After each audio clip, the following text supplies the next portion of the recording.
Hola, hola amigos de País Lobo, Radio Mía y Radio La Mega. Soy Rocío Gambra y esto es un nuevo Política Podcast, día viernes, viernes 16 de junio. ¿Cómo estás, Juan y Pique?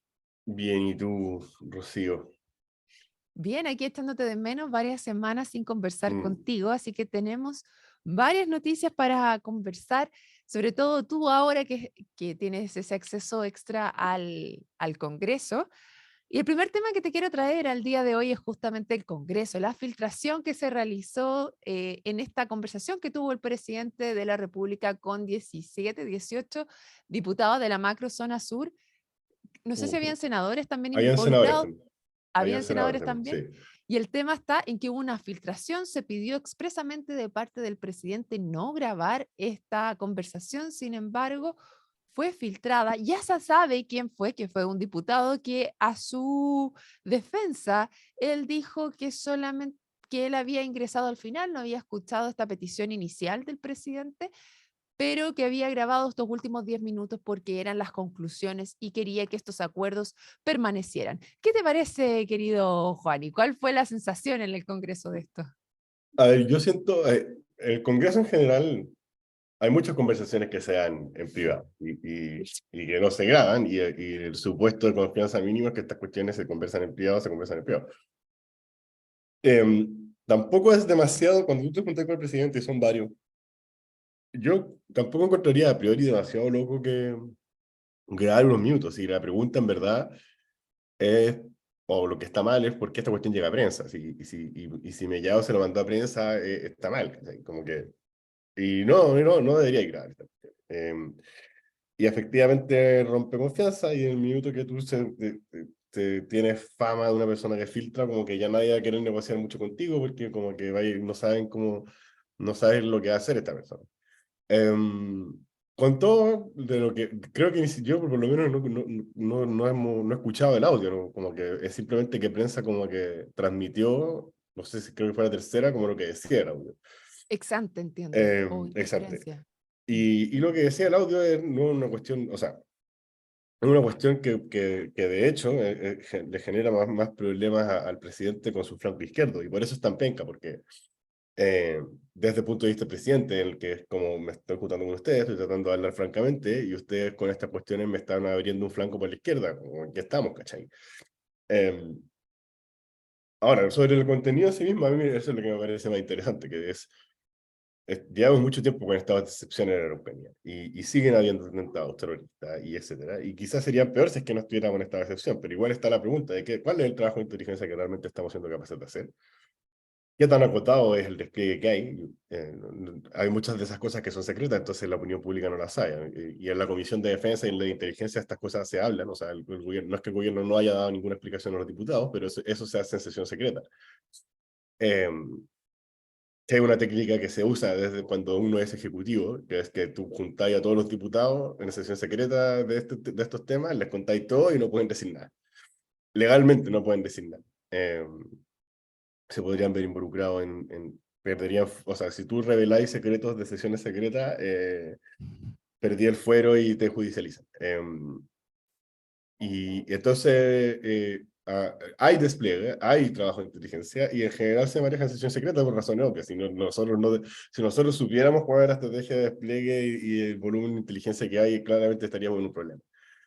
Pero los atentados siguen, y en los tres atentados de esta última semana generaron un clima que es como ya, ¿qué estamos haciendo? Y el presidente yo creo que ha actuado bien en tratar de juntar a los diputados y a los actores y hablar francamente. Y lo que dijo es que la ley, que estos actos son terroristas, lo que es algo polémico para gran parte de la izquierda, y que el problema el siguiente punto, que es un problema para a la derecha, le puedo admitir, y es que la ley antiterrorista, la Carolina Toá lo ha dicho varias veces, es muy difícil probar el delito de terrorismo, y por eso la ley se usa poco, y cuando se usa en general no hemos ganado los casos, porque y esto es un problema a nivel mundial en todo caso, ni siquiera es un problema, demostrar la intención siempre es difícil. De hecho, esto no aplica sobre el terrorismo, por ejemplo, nunca de varios de los grandes capos de las mafias gringas y también de Italia, nunca se les pudo probar los delitos de homicidio o vincularlos directamente. Nos terminaron condenando por evasión de impuestos, porque tenían riquezas no declaradas. Es muy difícil condenar a alguien por crímenes difíciles de probar, en el caso de las mafias es difícil demostrar que una persona dio la orden, porque tú lográis demostrar que alguien lo ejecutó, pero no la orden que recibió. Y en el caso de terrorismo, el problema es que tenéis que demostrar la intención. También tenéis un problema de órdenes, que muchas veces podéis pillar a los que ejecutaron el acto terrorista y no estáis desbaratando la estructura jerárquica de arriba. Y en mi opinión, la mejor forma de desbaratar esa estructura jerárquica es con una estrategia penal que no aborde el terrorismo, es con una estrategia penal que vaya a las riquezas ilícitas. Igual que con las mafias, es a juzgarlos por evasión de impuestos, por asociación ilícita para importación ilegal de armas, drogas, etc. Es mucho más probable votarlos no sé, por los Es más fácil de probar. mucho más fácil probar, no sé, que practican narcotráfico a probar el delito de terrorismo. Porque hay que probarle la intención de causar terror en la población y esa cuestión es súper subjetiva. Tenéis que tener pruebas de... Tienen que escribir algo que digan como que es difícil. Entonces, en ese sentido, la derecha también tiene que entender que esta cuestión, o sea, que por mucho que les encantaría, siempre hay que equilibrar un poco, yo creo, entre reconocer que es terrorismo, o sea, y que yo creo que a la derecha le ha costado también entender que hay que reconocer que es el terrorismo y a la vez reconocer que esto es un problema político, o sea, porque esa es la contradicción en la que, en mi opinión, ha caído la derecha en los últimos 10, 15 años. Decir, como esto no se soluciona, esto es terrorismo, se soluciona con policía y no con política. Y eso es una contradicción porque la definición de terrorismo es que es un acto de violencia que busca tener consecuencias políticas. Entonces el problema es político. Si no es simplemente delincuencia. Si estamos hablando de terrorismo es porque hay una demanda política que está llevándose por la vía de las armas.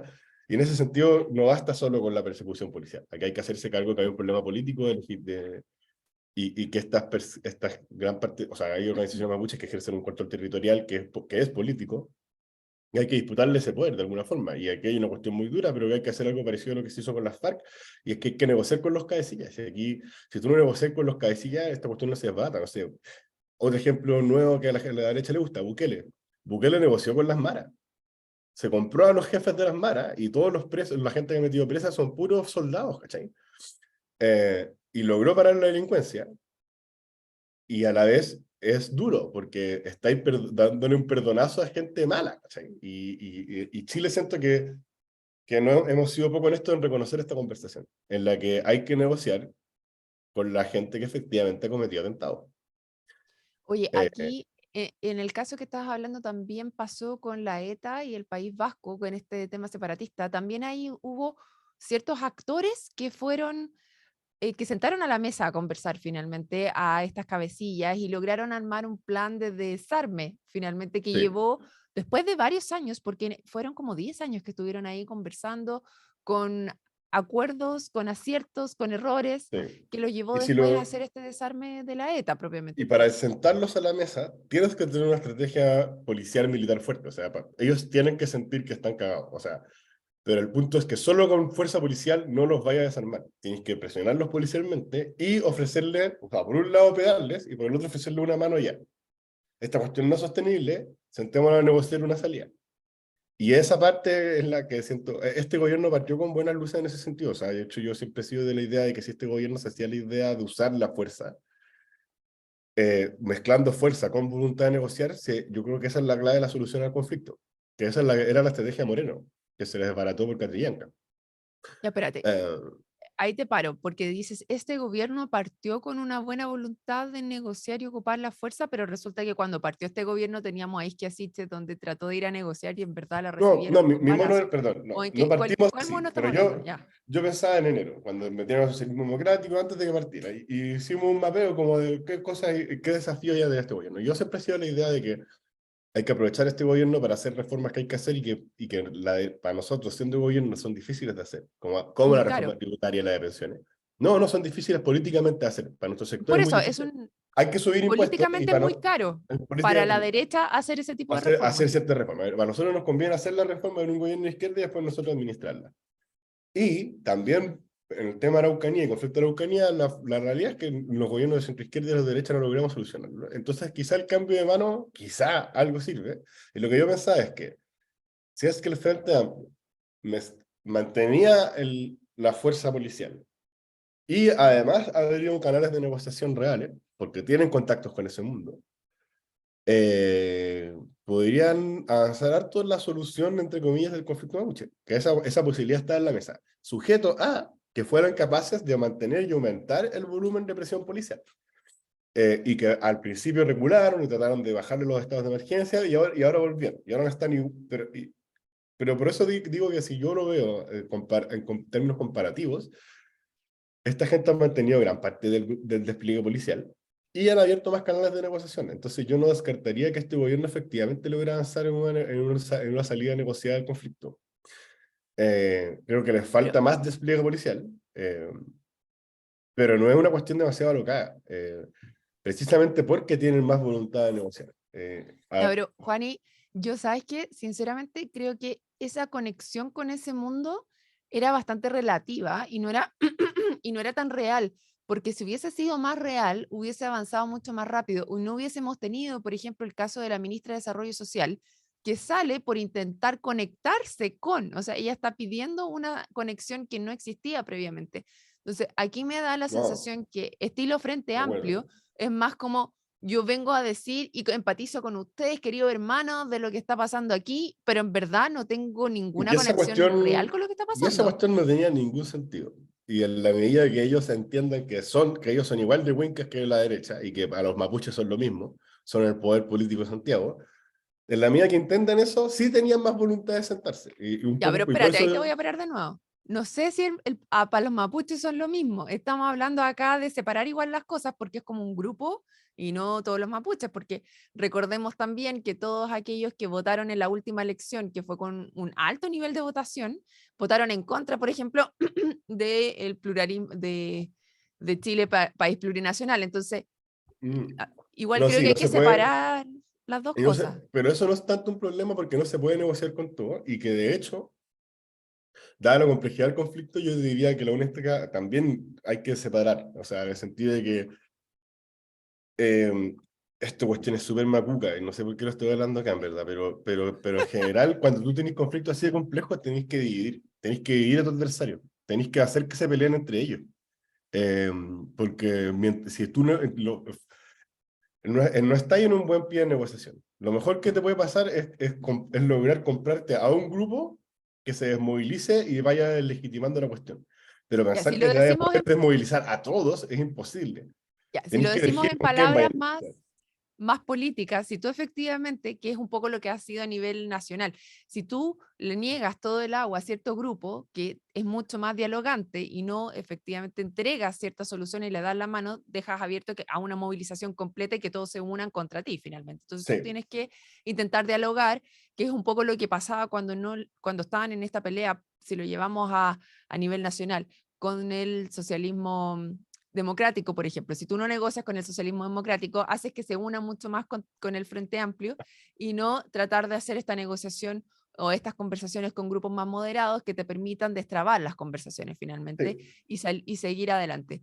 Pero acá lo sí. interesante, y yo aquí estoy súper de acuerdo contigo, Juani, en el sentido que yo también decía, y lo he dicho en varios, nuestros auditores me deben haber escuchado varias veces, que el peor enemigo del presidente Boric es el diputado Boric, y en el sentido que acá Mm. tú sacaste al Frente Amplio de la trinchera y lo llevaste y le diste las herramientas para gobernar. Por lo tanto, ahí sí podían, siendo ellos los que tenían la llave para abrir el tema de qué militares utilizar en la Araucanía y la fuerza que tenían, no iban a tener la oposición que tenían en el Congreso para poder llevarlo adelante, como sí era el caso del presidente Piñera, que frente a cualquier cosa que se dijera respecto a militares, ellos iban a estar muy fuertemente en contra. Entonces, al entregar la llave al otro lado, se debiera poder destrabar porque está juntándolos a todos en poder que somos aquí todos winca en ese sentido y tienen que ir a resolver esta problemática. Sí, no, estoy de acuerdo. Y creo que el Frente Amplio, o sea, que al final no han avanzado mucho porque no hay un diagnóstico interno de ellos elaborado sobre el conflicto mapuche. Y que esa falta de ansiedad intelectual de entender las razones reales del conflicto y los actores reales lo ha hecho perder mucho tiempo. Y que esta oportunidad la tenían en la mesa, pero que no se han dado cuenta que está, por decir. Y lo otro que tienen que hacer, que yo no sé si han hecho porque que tiene que ser secreto, es que no sé si tienen un estudio o un conocimiento más detallado de quiénes son los grupos. Porque tú para hacer ya estas negociaciones tenés que tener más o menos identificado cuáles son los grupos organizados y el mapa de actores de esta cuestión. Y si eso no está, también es imposible. Negociar con el movimiento mapuche en abstracto no, es imposible.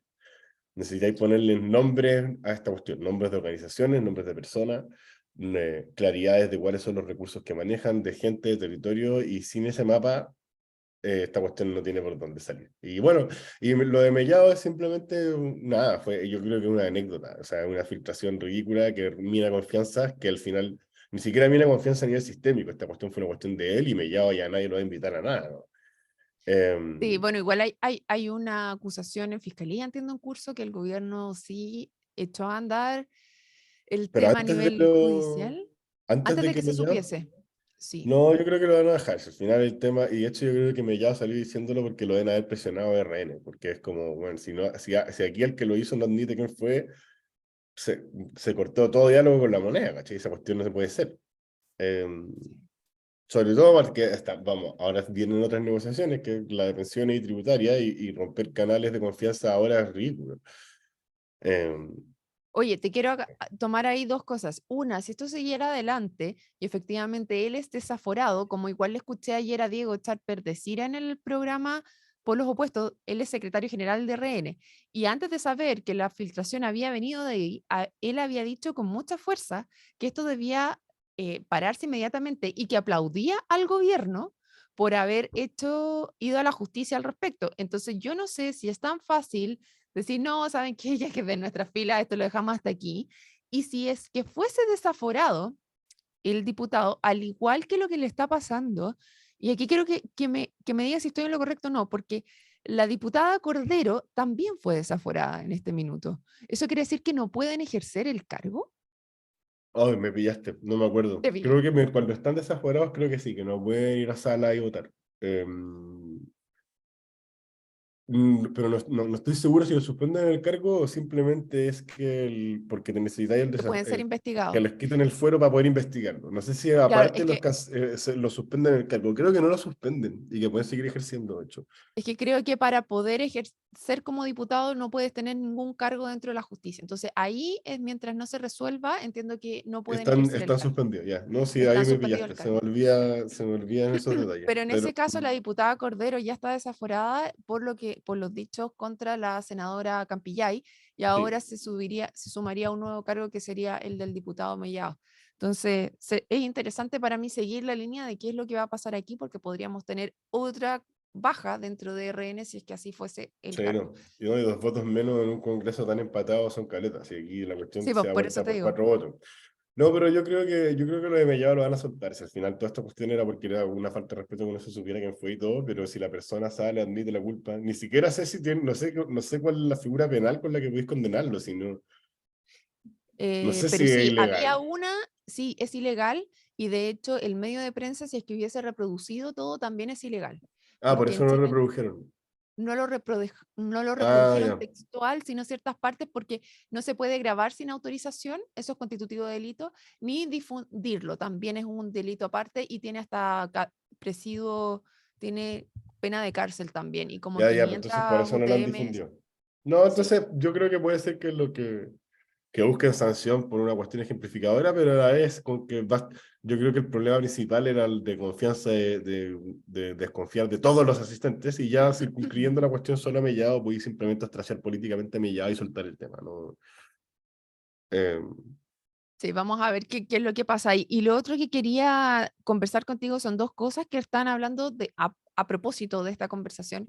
Una es que efectivamente está la duda, y sí señalan, porque conversan que la diputada Erika Ñanco le plantea al presidente este tema respecto al Frente Amplio, que tiene siempre que no se pueden eternizar los estados de excepción, que es una de las ujú. cosas que veníamos conversando de antes, y es cuánto tiempo. Y él dice efectivamente, el presidente, que, claro, no se podía naturalizar, pero mientras no resuelvas el tema, mientras esto no que, ¿cómo vas a sacar un estado de excepción si es que no tienes resuelto el tema y la gente queda? O sea, lo sacas, pero no lo resuelves, ¿cachai? O sea, No, una chacra, yo estoy de acuerdo y creo que, o sea, creo que el gobierno ha promovido, y esto es partió antes de todas, de hecho, creo, no me acuerdo, pero No, partió con toda. Una reforma que crea un estado de excepción intermedio y que se renueva una vez al mes en vez de cada 2 semanas. Esa cuestión es razonable para cortar la chacra del estado de excepción permanente, Mm. em, y que suspende un poco menos de libertades. Es solo que es difícil aprobarle esos cambios al gobierno, porque a pesar de que sean razonables, se ve como si estuvieran tratando de sacar barata, por decirlo. Mm. Efectivamente, o sea, yo creo que hay un problema, y esto no es solo un problema en Chile, o sea, en Francia, en Londres, en Nueva York, o sea, en París, Londres y Nueva York están en estado de excepción desde el 2004, ¿En serio? en estado de excepción permanente, con militares, no sé, si ahí o para allá hay militares con AK-47 en todos los edificios importantes, y para que eso esté autorizado, es porque tienen como 4 grados de alerta terrorista, que es un estado, pero los grados de alerta terrorista van activando suspensiones, o sea, derechos para que las Fuerzas Armadas hagan controles de identidad, y que los soldados estén ahí, es protección de infraestructura crítica. O sea, las leyes que estamos pasando y que van en esa línea es asimilarnos un poco, es acercarnos al estándar legal que hoy día está usando el mundo desarrollado, que es de un estado de excepción permanente. Y esa cuestión, yo soy de derecha, entonces como que para mí, yo no me voy a ir en contra de esto, pero creo que hay una izquierda que tiene razón en cuestionar esto, porque es en el sentido de que conceptualmente es difícil de explicar qué es lo que significa un estado de excepción permanente. Si tenía un estado de excepción por 20 años, la cuestión ya no, como de seguir diciendo el estado No de es excepción es como excepción. ya, pues cabrón, como dejemos de leer nosotros de gitanos, ¿cachai? Y aquí Giorgio Agamben, que es un filósofo italiano marxista, que tiene una reflexión muy buena de este tema, un ensayito que dice como, que habla de los estados de excepción, y plantea algo que es efectivamente real, y que creo que la derecha le haría bien mirar a veces, como reflexión para cuestionarse, ¿no? Y es, hasta dónde estamos dispuestos a sacrificar, es más o menos obvio, pero hasta dónde estamos dispuestos a sacrificar libertad por seguridad. El Mm. estado de excepción es una renuncia a libertades democráticas a cambio de mayor seguridad. ¿Estamos dispuestos a que ese sea un estado permanente de nuestras vidas? Mm. Y es un poco la misma discusión con la pandemia, o sea, o ahora con la vuelta a clase, ¿estamos dispuestos a dejar de educarnos y a tener a los niños cerrados en la casa con el daño cognitivo que eso genera por salvar vidas? Como hasta cuál es el costo de la vida y qué sentido tiene, estamos viviendo realmente si es que estamos suspendiendo todas nuestras libertades para no morir. Creo que la izquierda también reflexiona poco sobre lo que es el uso de la fuerza, la importancia del orden para la subsistencia de la democracia. Por eso yo no creo que esta cuestión está bien, o sea, sino porque el orden es la función básica del Estado y hay que garantizarla con los instrumentos que están a la mano.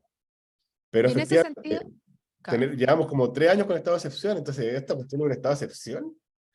Sí, o es la norma, esa es la duda. Y ahí también es donde hay un comentario dentro de esta reunión que es bien interesante, porque dicen que en la medida en que uno va golpeando los distintos grupos que están fuera de la ley, se dividen y se van poniendo más violentos y menos políticos. Y dentro de eso es cómo vas escalando tú también con este sentido de seguridad y de pérdida de libertades al Sí, ciudadano, que ya cuando estás en un grupo tan violento empiezas a perder la libertad per se, porque no te puedes mover y no puedes sí, hacer tu vida libremente. Y si a eso le sumas que tuvimos atentados de bomba en infraestructura estratégica, que donde lograron los cometidos en las últimas semanas, se vuelve interesante también la reunión que se tiene de los tres poderes del Estado, donde a decir, en 30 días tenemos que resolver una manera de poder hacer más eficiente la ley antiterrorista. ¿Qué información tienes tú de eso, Juanita, al respecto? no tengo idea de qué van a proponer. Y yo creo que y creo que por ahí no va. O sea, creo que hay, o sea, esto lo he estudiado por motivos de la IA, pero que la legislación comparada antiterrorista no es como vamos a encontrar la solución en el extranjero. En ningún lugar del mundo la persecución terrorista es eficiente, en ninguno. Solo en casos como Al-Qaeda, en la que tienen manifiestos públicos que en la que tú podés demostrar la voluntad terrorista. Pero en el caso de los atentados mapuches, demostrar la intención terrorista es muy difícil, si todo lo camuflan como delitos penales normales. Entonces yo creo que esa es una quimera, o sea, que a estos gallos no es imposible perseguirlos por ley terrorista y hay que pasarlos por delitos comunes. Y hay que subir las penas, y en eso estamos, o sea, subir las penas de usurpación, subir las penas por los delitos que cometen, que son con intención terrorista, que nunca vaya a poder demostrar. Eh, y sobre lo de la violencia, yo es verdad, sí, más violencia policial te lleva más violencia de los grupos que vais desbaratando y que vais apretando. Y por eso es importante No, o sea, que siento que la derecha es presión policial y la izquierda es paremos la presión policial y sentémonos a negociar. Y la derecha, presión policial y no negociamos nada. Y necesitamos las dos, weá. Eso es lo que me refería antes, como necesitamos la presión policial para obligarlo a sentarse a la mesa y negociar. Pero no se van a sentar a negociar sin presión policial. Y la presión policial no va a solucionar el conflicto porque el problema es político. Eh, Ya, y pero igual no, frente a lo que necesita la población en ese minuto que no han tenido la posibilidad de hacer este estudio comparado como no, lo sí, hiciste sí, tú, no es es una señal. importante, son señales, ¿no? Son Sí, señales estoy que de creo acuerdo, son que son señales, pero importantes. hay que tener cuidado con las expectativas. O sea, yo haría esta reforma a la ley terrorista para mejorar los pocos casos en los que se puede perseguir. Si igual los movimientos tienen manifiesto. Si el problema es que tú puedes saber que Arauco Mayeco tiene un manifiesto político y nunca vaya a poder demostrar que el agente que cometió los actos es del Arauco Mayeco. Sí, esa es la gracia de esta organización, es que demostrar la pertenencia es muy difícil. Entonces yo creo que no vayan a encontrar una lista de miembros, como no están registrados en el registro civil como una asociación weón, funcional, ¿cachai? Entonces, sí, no, es importante la señal y efectivamente hay cosas muy arcaicas en la ley antiterrorista chilena, pero la solución está por una estrategia judicial que los persiga por otras cosas. Yo estoy convencido de esa cuestión. Y perseguirlos por otras cosas requiere una coordinación en las querellas y en el trabajo hay que meterle voluntad política. O sea, el gobierno tiene que hablar esta cuestión con fiscalía y hacer una estrategia de persecución que evada el tema terrorista y que los persiga por asociación ilícita, por evasión de impuestos, por narcotráfico, por usurpaciones y por todo lo que no es, todo lo que hacen que es funcional al terrorismo y que nunca vaya a poder demostrar que es terrorismo. Y bueno, y ahí, no sé, Horizontal sacó la propuesta hace poco, el Centro de Estudios de Bópoli, de duplicar la dotación de fiscales. Aquí hay un problema, acá el mayor problema real es de capacidad investigativa. Y ahí hay un flanco de inteligencia, pero el otro flanco es de capacidad, pero no te sirve de nada de tenerlos identificados si es que no vaya a poder probar los delitos. Necesitamos mejorar la capacidad investigativa penal, porque esta cuestión, si los fiscales no son capaces de llevar los casos bien armados a tribunales y ganarlos, no vamos a meter a nadie preso. Y si tú no metías a nadie preso, nadie se te bueno, es verdad que ese es otro flanco. Hay que meter presión policial para evitar los delitos, preventiva, pero es fundamental meter a un par de gente presa, o sea, y ya hemos metido a algunos, están los Luchenberg que hay, o sea, igual las cárceles están llenas, pero hay que hacer un par de golpes grandes de meter a cacique porque aquí hay un grupo de líderes.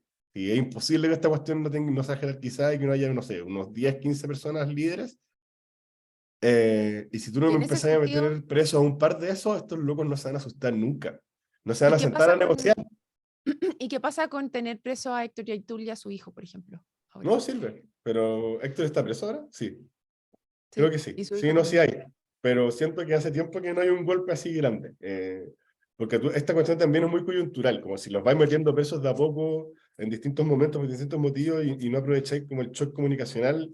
Acá tenéis que, es una cuestión psicológica también, tenéis que hacerlos Mm. sentirse débiles. Y para eso tenéis que hacer una seguidilla de actos de redadas, de meterlos, de comisos, por ejemplo, mezclado con lograr meter preso a alguien, mezclado con, no sé, y yo sé que creo que sí la derecha, y yo lo digo muy humildemente, creo que este es el tipo de cosas que hay que hacer y es tremendamente difícil hacerlo. Y si yo no tengo duda que si tú me ponías a mí de ministro del Interior o a coordinar esta cuestión, las probabilidades de éxito son bajas. Esta cuestión es muy difícil de hacer. Hay que hacer trabajar a muchas voluntades juntas y aquí hay mucho DT sin experiencia. Esta cuestión es muy peluda y yo diría que de hecho que la gente con mayor experiencia en desbaratar redes terroristas o sea, son gente muy concreta, o sea, Jorge Burgos y Mahmoud Alewi a principios de los 90 que desbarataron el Frente Patriótico, con recursos y apoyos gringos de la CIA, cara a raja, como que esta cuestión es de alta complejidad, güey. Y requiere mucha voluntad política, esto no nos va a desbaratar un fiscal, esto requiere gente en el gobierno, en lo que se conocía como la oficina, eh, metiéndose en serio en esto y poniendo no a gente como Sin de curva de segundo aprendizaje, nivel. como fue en salud, directa al Necesitáis, grano. sí, o sea, Mahmoud Rewi era el líder del PS en la clandestinidad. Era un weón que llevaba 10 años de operaciones de contrainteligencia contra la dictadura y le ganó una dictadura. Como que en verdad era gente que en su minuto, y Burgos también era el representante de la ADC como en ese lote. Y es gente que tenía harta experiencia, o sea, pues los buenos fueron, la experiencia, esto es muy brutal decirlo, pero la experiencia formadora de la dictadura para Concertación fue brutal, porque muchos de ellos se fueron a estudiar afuera y por eso, volvieron a Chile con mucho nivel académico, una parte de ellos, y una parte importante de lo que se quedó en Chile, que después fueron parte del gobierno interior y pararon un poco el gobierno de la Concerta por dentro, fueron 10 años de oposición a una dictadura, o sea, su nivel de manejo político es brutal. Ellos sabían trabajar en la clandestinidad, güey. Y el Frente Amplio no valora, no entiende la importancia de esa experiencia política para haber hecho lo que hicieron. O sea, haber gobernado como gobernaron con Pinochet vivo de 15 años, esa weá es puro, eh, Muñeca política. muñeca política delicada, aprendida al fragor de haber sido oposición a una dictadura militar siendo civiles. Mm. Eh, y eso, Oye, bueno, no sé, Juani, pero eso. Pero nada, bueno, nos quedamos todo el tema de la inteligencia, pero yo creo que efectivamente un temazo y lo de los atentados a mí me tiene súper preocupado. O sea, efectivamente estos atentados a infraestructura crítica llevados a cabo, como tú mm, dijiste, como ejecutados, finalmente sí. ejecutados, no una bomba que no explotó ni nada, es bien brutal. Sí, por mucho que el tiempo que haya quedado, por ejemplo, sin electricidad, donde votaron no fue muy largo, pero aún así eso da prueba de que son efectivos para poder hacer algo más grande que efectivamente nos pueda poner en jaque. Así que, Sí, sí, bueno, muchas veces estas ojalá, cuestiones son ensayos, muchas veces. sí, pues, Como que esto solo, exactamente. esto, o sea, esto ejecutado bien, como yo pienso lo mismo que tú, esto debería solo ser, o los paran o solo va a seguir escalando. Así es. Ya querido Juan y a todos los que se sumaron el día de hoy, los invitamos al día lunes a otro Política Podcast. Chao, chao. Chao, chao, hablamos.